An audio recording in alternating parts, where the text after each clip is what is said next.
Саламатсыңарбы, достор? Мен Ош шаарындагы номер 52 Кыргызтыр Тастуу мектеп лицейинин 4 классын окуучусу Эргешбаева Раяна болот. Мен азыр силерге төртүлүк тууралуу түшүндүрөм. Достор, силер төртүлүктү дегенде кандай түшүнөсүңөр? Келгиле, анда мен айтайын. Төртүлүк бул жаныбарлар тобу. Ал топтун ичине уй, кой, жылкы жана төө кирет. Мен азыр жылкыны силерге жакындан тааныштырам. Жылкыны биздин заманга чейин 4000-жылдары багыла баштаган. Этинин 18-20% белок түсө, 6-8% май түзөт.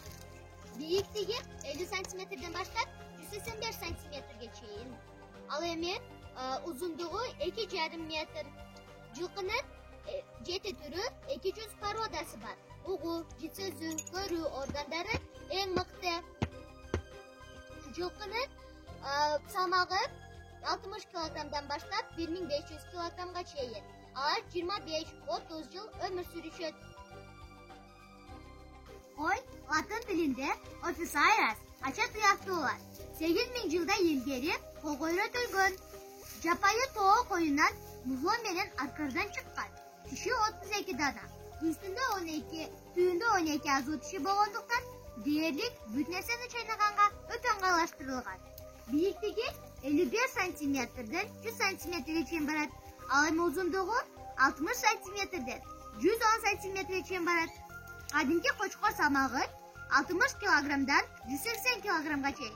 А кой салмагы 30 килограммдан 100 килограммга чейин. Койлор 14-15 жыл жашашат. Кой козунун курсагында 145-155 күн көтөрөт. Жаңы туулган козунун салмагы 3 килограммдан 5 килограммга чейин болуп, 4 жашында жетилет. Уян коюнун узундугу, жүнүнүн узундугу 5 сантиметрден 9 сантиметрге чейин болот.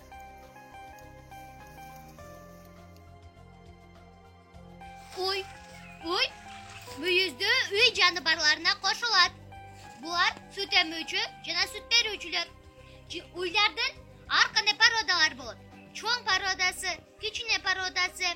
Чоң породалары күнүнө 20-25 литр сүт беришет. Ал эми ортончо породалары бул мен жанында турган уй бул күнүнө 10 литр сүт берет. Ал эми кичинекейлери бунун балдары музо болот. Силер менен бирге мен Эргешбаева Раяна болдум. Так жана туура маалымат жеткире алдым деп ойлойм. Саламатта калгыла.